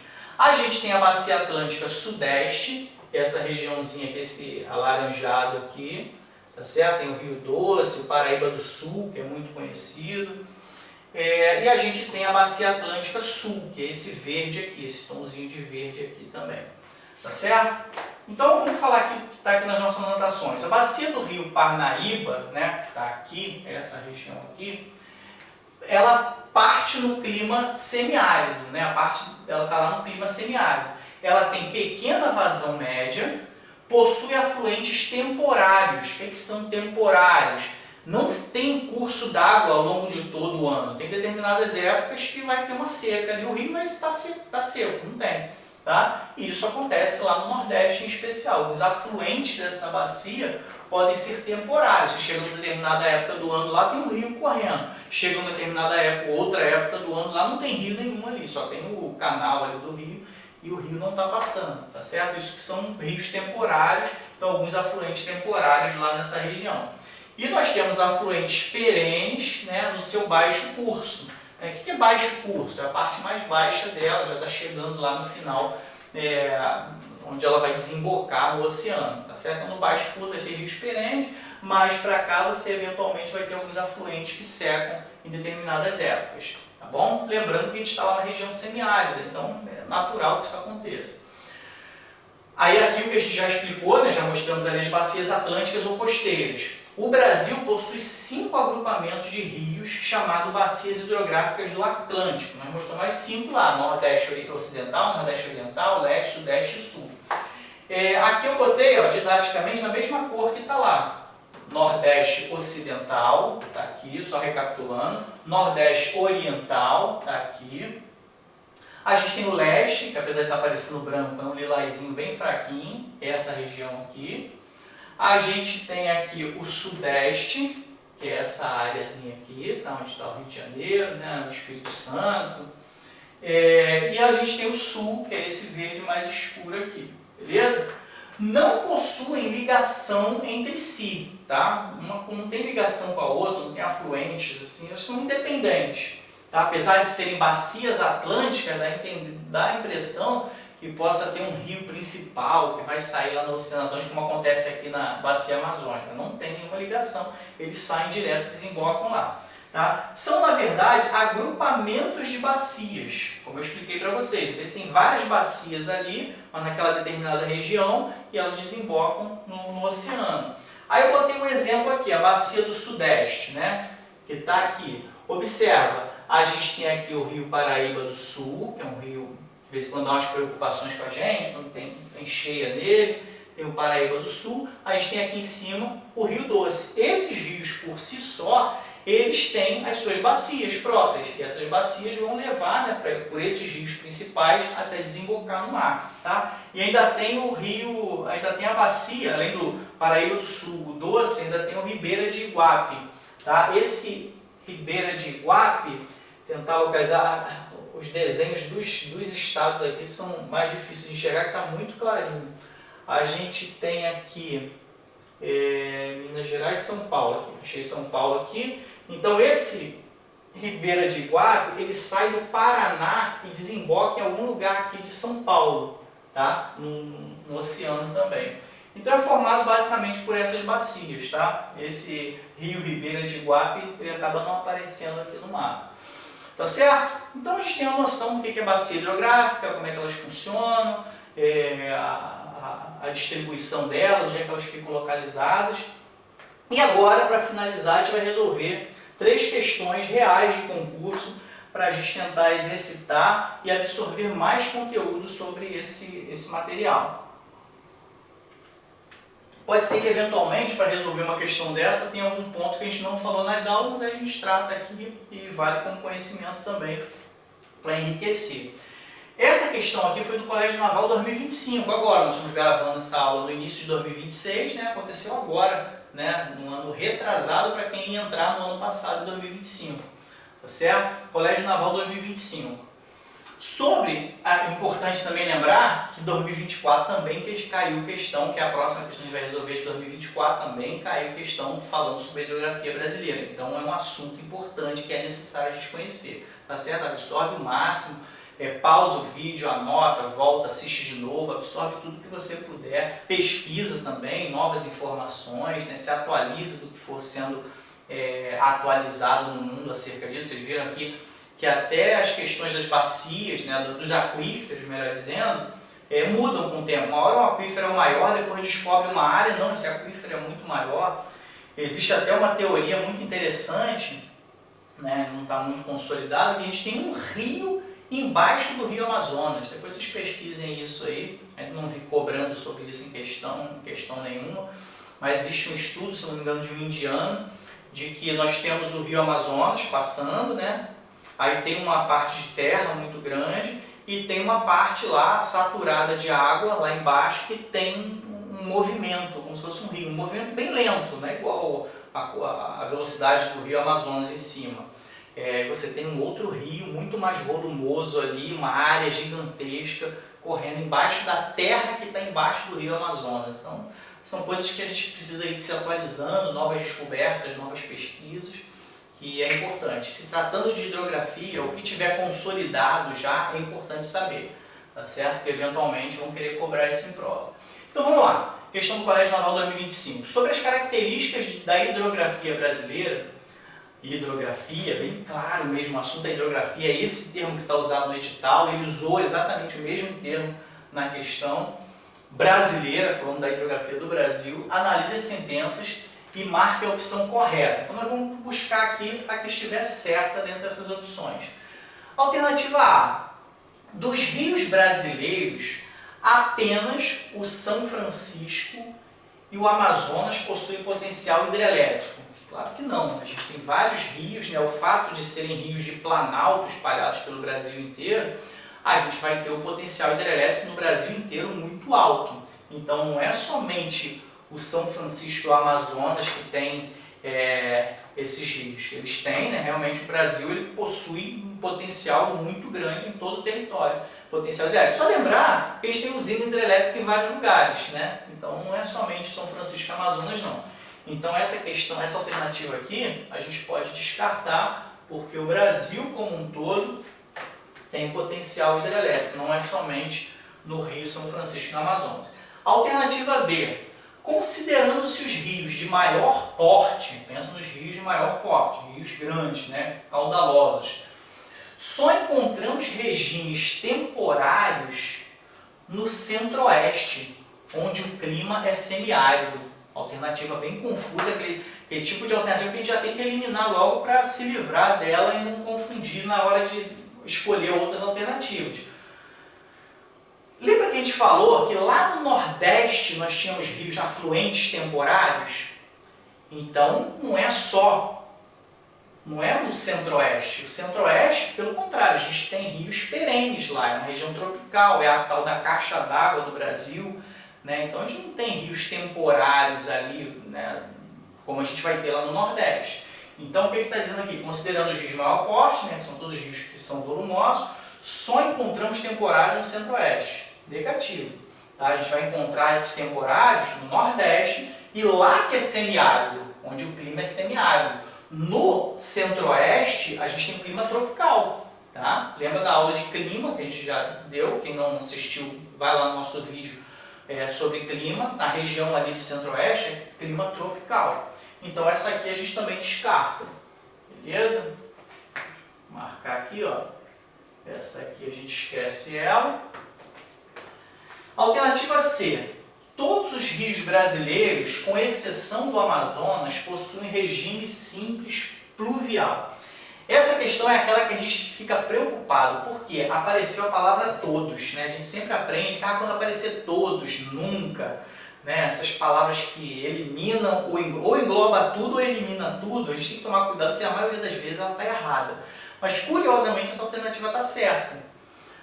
Os rios brasileiros, né, na sua totalidade, são rios que têm um processo simples pluvial, simples de chuva. A chuva abastece o rio, né? Vai cair chuva, ou vai cair direto no rio, ou vai cair na terra, vai escoar e vai formar o rio. Muitas vezes nas altas montanhas, né?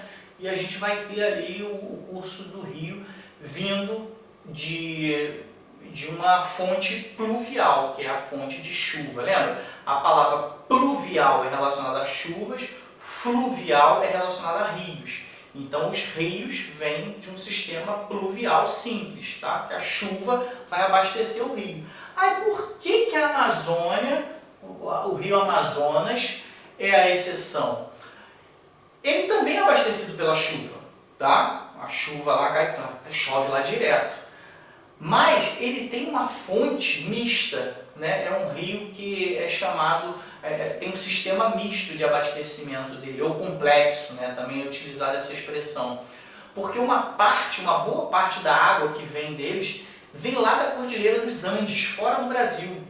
Então você tem um derretimento de neve, aí essa neve desce, se divide lá em alguns rios, aí depois entra, em algum momento, começa a se chamar lá o Rio Solimões, que a gente conhece, né? Aí o Rio Solimões se junta com o Rio Negro, aí tem o encontro das águas, né? Coisa linda lá. Aí tem o encontro das águas, aí forma o Rio Amazonas. Então, de onde que vem essa água toda? Vem da chuva? Vem da chuva também, mas uma parte vem de lá da Cordilheira dos Andes, fora do Brasil, tá certo? Então, essa alternativa C, ela tá certinha. Tirando o Amazonas, de um modo geral, os outros rios brasileiros vêm de chuva, né? Não tem nenhum outro rio no Brasil vindo de cordilheira, porque só tem cordilheira lá, né? na parte ocidental da América do Sul, tá certo? Então essa aqui é o nosso gabarito. Vamos só conferir aqui as outras alternativas, ver o que tem de errado, só para a gente absorver alguma coisa. Alternativa D. A maioria dos rios, né, lembrando que a gente está falando da hidrografia brasileira, né? Não pode ter uma alternativa começa a maioria dos rios, a gente vai pensar no rio do mundo inteiro, mas lembra que a questão é sobre hidrografia brasileira. Então é a maioria dos rios da hidrografia brasileira. É de planície, negativo, cheio de planalto. Lembra que a gente falou do Centro-Oeste? Vários planaltos gerando rios para abastecer outras bacias. Então, negativo, a maioria dos rios na hidrografia brasileira não é de planície, sim de planalto. E a existência de poucos desníveis, coisa nenhuma, tem um monte de desníveis, né? Até isso vai justificar o nosso grande potencial hidrelétrico. Para a gente ter muitas usinas hidrelétricas para gerar energia elétrica, o que acontece? A gente tem que ter um potencial elétrico, né? Uma altura lá que vai gerar o potencial, esse potencial vai gerar energia cinética, essa energia cinética vai gerar lá os rotores lá, e vai gerar, aquilo ali vai ser transformado em energia elétrica, tá? Então a gente tem muitos desníveis no nosso relevo, não são poucos não. E o grande volume de água proporciona um médio potencial. Até aqui tudo bem, grande volume de água no Brasil? Sim, né? A gente é top do mundo em volume de água. Mas proporciona um médio potencial hidrelétrico, não é alto potencial hidrelétrico, tá? Tanto que a gente tem várias usinas hidrelétricas, né? E muitos vindo de Planalto, né? Essa diferença de potencial vai gerar uma energia cinética na água, aquilo ali vai gerar energia elétrica nas usinas. Beleza? Então, letra D aqui a gente bota como errada. A única partezinha aqui que aparentemente está certa é a questão do volume d'água. Planície não. Poucos desnível errado também, só a questão do volume d'água grande, grande volume d'água está correto. E o médio potencial você descarta também, que é alto potencial hidrelétrico que nós temos no Brasil. A alternativa é, todos os rios do país, sempre que aparece todos, liga a anteninha assim, meu caraca, tem que ficar prestando atenção nisso aqui, quando aparece todos, nunca, essas palavras exclusivas assim. Todos os rios do país são classificados como exorreicos, pois correm para o interior do continente e, além disso, dependem do volume das chuvas. Os erros conceituais aqui logo de cara. Todos os rios do Brasil são classificados. O que é exorreico? A gente não falou na aula, vou explicar aqui agora. Os rios exorreicos, eles vão para fora do país. Eles saem do território e vão para um oceano. O que são os rios endorreicos? Ele vai para o interior do território. Aí não vai desembocar no mar, por exemplo, ele vai desembocar num grande lago. Um exemplo que a gente tem aqui de um rio endorreico, Rio Jordão. Né? Lá naquela região da Palestina, o Rio Jordão desce e desemboca no Mar Morto. O Mar Morto, nós chamamos de mar, mas ele é um grande lago, é um depósito, um lago muito grande do Rio Jordão. Aí tem aquela salinidade absurda, o pessoal fica lá flutuando, que é o rio, um local que o pessoal não afunda, né? Tem todo um turismo em função disso. Aquilo ali é um rio endorreico, ele vai parar dentro da terra. Né? Em algum lugar ele vai desembocar numa área que é dentro da terra. Agora, os rios brasileiros, eles são todos, né? Considerando não todos os rios, porque alguns saem no rio principal, mas considerando as suas águas, eles vão desembocar, né, no oceano. A gente viu aqui nas bacias de jogar, tudo sai para o oceano. Então, eles são classificados, os rios brasileiros são classificados como exorreicos? São. Só que o que a alternativa está falando? Todos os rios do país são classificados como exorreicos, beleza, correto. Pois correm para o interior do continente. Não, quem corre para o interior do continente são os endorreicos. Os exorreicos vão para fora. E além disso, dependem do volume da chuva.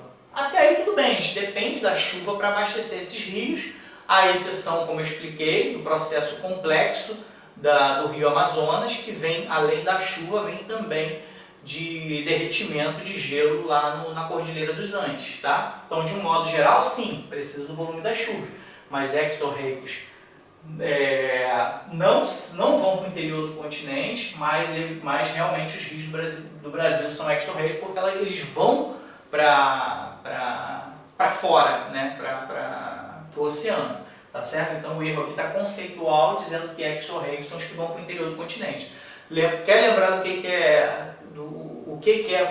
qual é o nome desse aqui, o que são os rios que vão para o interior do continente? Lembra do que eu usei aqui, por exemplo, do Rio Jordão desembocando ali no Mar Morto, tá bom? Que não é propriamente do Brasil, mas serve como exemplo que a gente não tem no Brasil, para dar um exemplo aqui de um rio correndo para um grande lago e morrendo ali, criando uma alta salinidade, como acontece lá. A gente não tem isso, tá? Então, beleza. Então, a gente encerra aqui a primeira questão e a gente vai para Colégio Naval 2024, tá? De acordo com o Tércio 2016, com relação né, o autor Tércio, 2016, com relação à bacia hidrográfica do São Francisco. Lembrou do São Francisco? Que ele, ó, saiu lá de Minas Gerais, né, da Serra da Canastra. Tem uma parte, lembrado que a gente já falou na aula para a gente resolver isso aqui. Bateu a questão, a gente já tem que lembrar do conteúdo. Rio São Francisco, sai da Serra da Canastra, Minas Gerais, passa pela Bahia e lá em cima no Nordeste vai desembocar no oceano. Tem um potencial navegável no início, depois tem um potencial hidrelétrico e depois a gente vai ter frutas, né, exportadas para o mundo e tudo mais, que é o que essa questão vai falar aqui. Então a gente tem que lembrar daquela questão ali do Rio São Francisco. Observe que o Colégio Naval dedicou uma questão inteira para falar sobre o Rio São Francisco. Por isso que eu falei, conheçam essas bacias que vai ter uma questão inteira falando sobre determinadas bacias. Tá certo? A Rio São Francisco assinaram a opção correta. Alternativa A. O Rio São Francisco nasce em Juazeiro, na Bahia. Negativo. Falei, isso aqui já elimina logo de cara. Aquelas absurdas que você já elimina. O Rio São Francisco vem lá de Minas Gerais, Serra da Canastra. Atravessa áreas de clima semiárido, beleza, polígono da seca, e deságua no Oceano Atlântico, beleza, vai desaguar no Oceano Atlântico também, porque não é novidade no Brasil.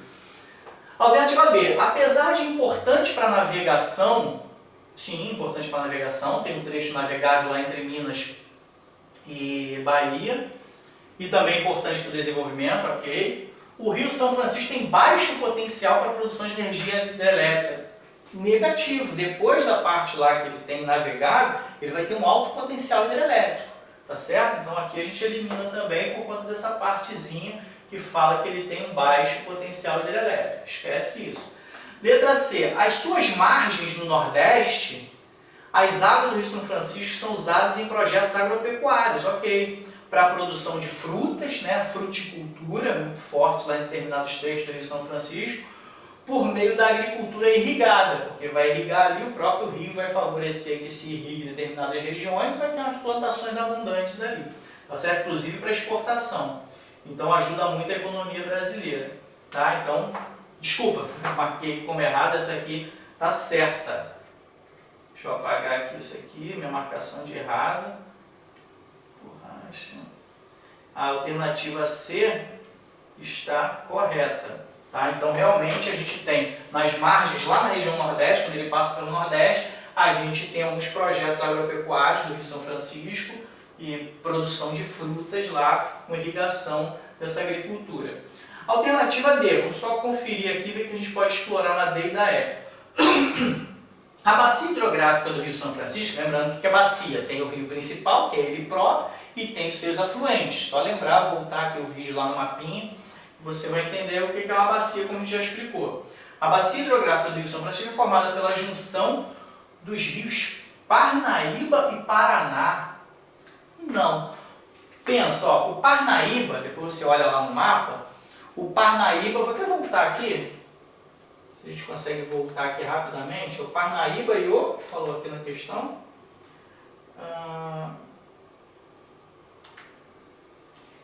Parnaíba e Paraná, né? A questão falou que ela é formada pela junção do Parnaíba e do Paraná. Negativo. Ó. Vamos voltar no mapa para a gente identificar onde que elas estão. Aqui o mapinha que a gente mostrou, ó, São Francisco está aqui, desembocando aqui. Parnaíba está aqui em cima, ó, Parnaíba aqui, ó. Não tem como esse aqui sair desse aqui, sem condição. E o outro está falando do Paraná. Olha o Rio Paraná aqui.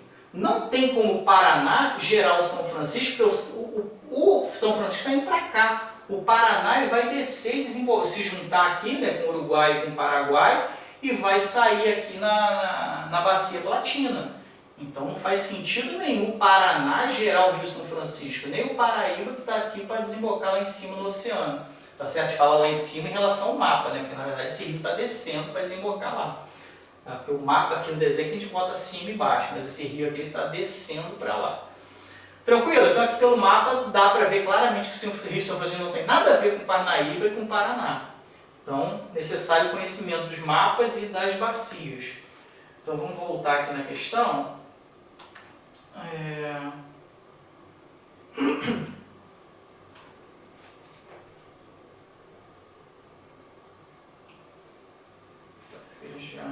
Já esqueceu só de marcar aqui, que eu vi que estava não marcado. Só por uma questão de formalidade, a gente botar aqui que deu errado no Exorreg.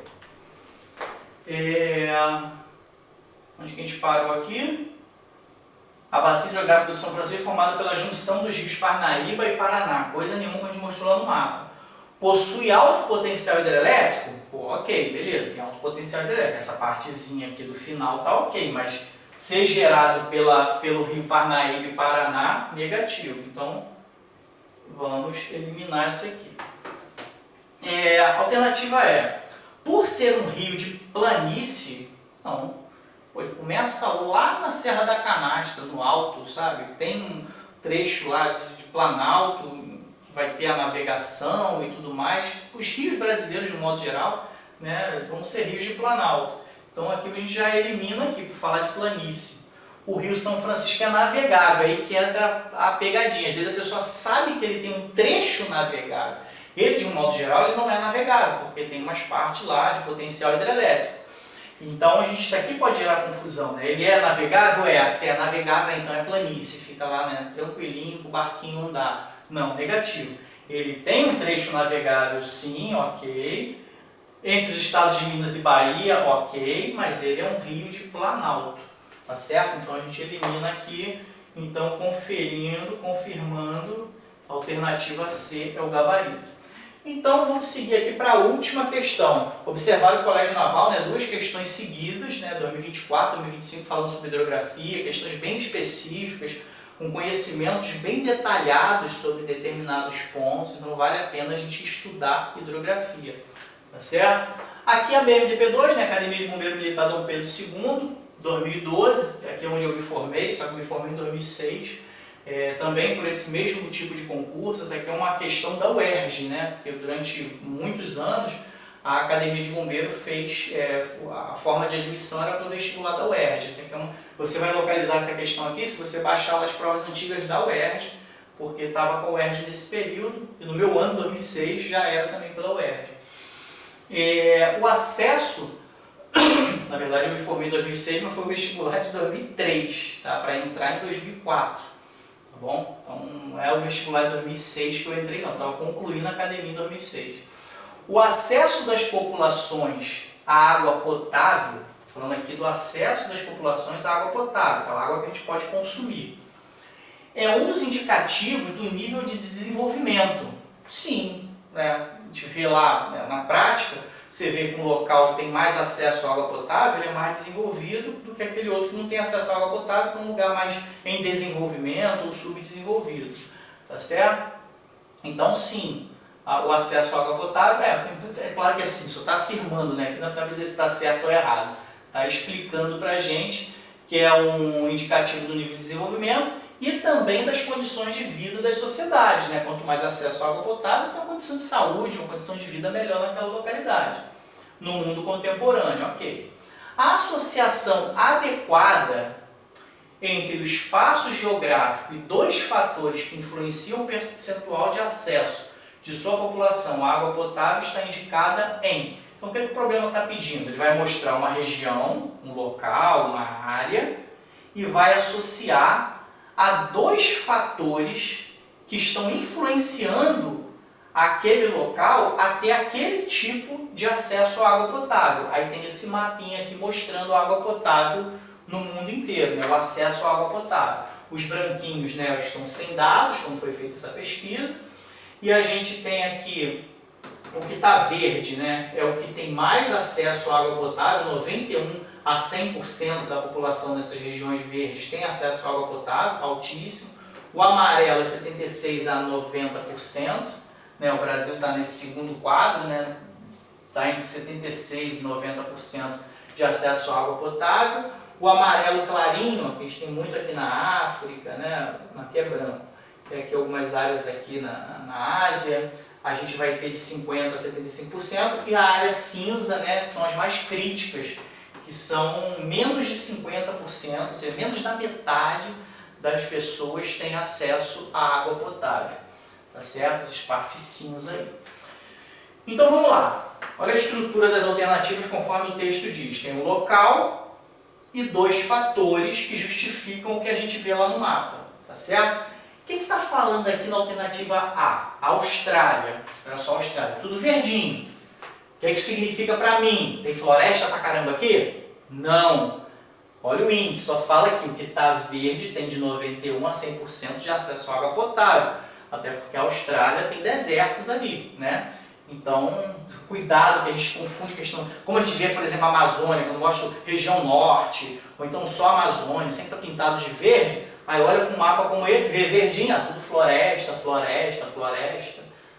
Cuidado com essas combinações de cores que a gente acaba massificando por conta de outras experiências educacionais e pode confundir a gente. Tem desertos aqui, certo? Então vamos lá, vamos ver a Austrália. Só localizando a Austrália aqui. Alta renda per capita, ok. Lugar desenvolvido, tá ok. A alta renda per capita pode contribuir para ter um alto índice de utilização de água potável, sim, aí tudo bem. Regularidade do regime de chuvas. Esse é o ponto que a gente elimina essa questão. A Austrália não tem regularidade no nível de chuvas, na quantidade, no regime de chuvas, né? Até porque, como eu falei, tem desertos ali. O deserto fica um bom tempão, meses e meses, sem ter uma gotinha de água lá, tá certo? O que a vantagem da Austrália, o desenvolvimento dela, permite inclusive que pegue muita água do subsolo. A gente tem um aquífero gigante aqui na Austrália, tá? Não foi foco da nossa aula, a gente focou no território brasileiro, foram dos aquíferos principais do Brasil, mas para conhecimento, né, até porque a gente está vendo aqui que no Colégio Naval não, foca no Brasil. Agora, para a BMDP2, focou no mundo, tá? Então fica aqui o conhecimento que a gente tem um aquífero muito grande aqui na Austrália e o desenvolvimento permite que eles façam essa coleta da água ali, porque não tem regularidade em nível de chuva, em regime de chuva lá. Então a alternativa A gente pode eliminar, ok? África Central, né? A gente tem a África aqui, a África Central, parte do meio da África. Elevada mortalidade. Como é que a quantidade... Observa, aqui são fatores, tá? Fatores que vão influenciar o percentual de acesso. Observa que aqui tem pouco acesso à água potável. Está o amarelo clarinho e está o cinza. A África Central. Tem um pouquinho aqui de amarelo, mas pouco. O grosso mesmo aqui da América Central, a gente tem pouco acesso à água potável. Aí botou elevada mortalidade como fator. Como é que a elevada mortalidade vai levar a você ter pouca água potável? É o contrário. A baixa quantidade da água potável é que vai gerar mortalidade, né? Alta taxa de mortalidade infantil lá, muitas crianças morrem. Muitas dessas mortes é pela falta de acesso à água potável. Vai se contaminar com uma doença, né? Vai ter lá suas diarreias, vai ter suas verminoses, vai ter uma série de problemas por conta da falta. Então aqui nessa região nós temos muitas crianças, né? E adultos também, que vão perder suas vidas por conta da falta de água potável lá. Então a falta de água potável que é um fator para a mortandade, né? Para a mortalidade naquela região. E não o contrário, isso aqui não pode ser um fator. Tem um monte de gente morrendo, então as pessoas vão ter falta de água. Não tem sentido. Tá? Então isso aqui a gente já pode eliminar por conta disso. Outro detalhe também, isso aqui é muito interessante. Colocou aqui, ó, insuficiência da bacia hidrográfica. É um fator? É um fator, mas é um fator errado. Porque o que acontece? O que a alternativa está dizendo? Que por conta da bacia hidrográfica ser insuficiente, vai ter uma baixa utilização ali de água potável. Só que a gente tem aqui o Rio Congo, cara, que faz uma curvinha aqui assim. O Rio Congo, cara, é o segundo maior em quantidade de água, ele perde para o Amazonas só. Então tem uma bacia hidrográfica ali gigantesca, com muita água. Então o que falta ali na região? A infraestrutura. A infraestrutura da região, né, um país, né, pobre, um país que não tem muitos recursos, então acaba não tendo a utilização adequada da água que está lá. Então você vai ver que aqui o Rio Congo vai abastecer uma grande área ali, mas a infraestrutura local é o que vai fazer, né, essa baixa, as questões políticas locais, né, de má gestão de alguns locais, que vão vão levar a essa dificuldade de acesso à água potável. E não a insuficiência da bacia hidrográfica, porque tem água pra caramba, você vai perder aqui para o Amazonas. bom? Então, vamos tirar aqui a letra B também. Tá? A letra B a gente descarta também, não é correta. Alternativa C, América do Norte, né? A América do Norte a gente tem aqui, ó, Canadá, Estados Unidos e México. Política de inclusão social. Por mais que haja uma política de inclusão para algumas pessoas terem acesso, não é a política de inclusão que vai gerar toda essa quantidade de água potável para essas pessoas. Poderia ser uma política de inclusão absurda, né? Uma inclusão social ali que atenda uma área gigantesca ali. Não é. A infraestrutura do local, o desenvolvimento do local, os recursos financeiros, a gestão política dos seus recursos, tudo isso são fatores que levam essa região a ter uma alta utilização de água potável, e não uma política de inclusão social. A política de inclusão social às vezes é pontual, uma determinada região, vamos fazer uma política para chegar água para determinado local que é pobre, tem dificuldade, né? Mas não assim, um continente inteiro ter política de inclusão social ali para levar água potável para 3 países inteiros. Então não faz muito sentido essa política de inclusão social. Erradicação de agentes poluentes. O que está dizendo aqui? Que a erradicação de agentes poluentes é um fator que influencia que o percentual de acesso seja alto, como a gente está vendo aqui no mapa. Não, porque se a gente pensar nos Estados Unidos tem muita poluição, polui muito, né? Então, existe política lá, em certa medida, para acabar com a poluição? Existe, né? Vai ter um trabalho, todo lugar tenta, de certa forma, diminuir a poluição, né, na medida do viável, né, de acordo com os interesses de cada país. Mas não faz sentido, ainda mais essa palavra aqui, ó, erradicação. Erradicação, pô, erradicou, acabou com a poluição. Pô, os Estados Unidos é o país que mais polui, né, no mundo. Então, tem muita admiração para os Estados Unidos, não é criticar o país não, tá? Eu gosto dos Estados Unidos, um país maravilhoso, incrível, mas ele não erradicou poluição, coisa nenhuma, tá? Tem muito agente poluente lá nos Estados Unidos acontecendo, ele é considerado o maior poluidor, né, do planeta, tá certo? Então, letra C também a gente pode descaracterizar aqui, pode descartar ela, não é política de inclusão social que tem nessa área aqui, e também não tem erradicação de agentes poluentes lá, coisa nenhuma nos Estados Unidos, principalmente nos Estados Unidos, né? Alternativa D, bom, se está tudo errado, tem 4 alternativas, fatalmente, né, a alternativa D deve ser a correta. Europa Ocidental. Bom, a gente tem a Europa aqui, né? O que é a Europa Ocidental? Vou fazer um tracinho mais ou menos aqui, tá? Tem que mudar de cor, que a gente não é uma divisão política, tá? Mas tem uma divisão didática ali. Será que a amarela vai pegar ali? Então, amarelo, vou tentar botar um vermelho. A gente tem mais ou menos aqui, ó. Não sei se eu vou conseguir fazer certo. Pega aqui mais ou menos. Ah não, acho que passa por aqui. Acho que aqui também é a América. Não recordo se daqui ou aqui. Tá? Mas de qualquer forma, Europa Ocidental, a gente tem daqui para cá.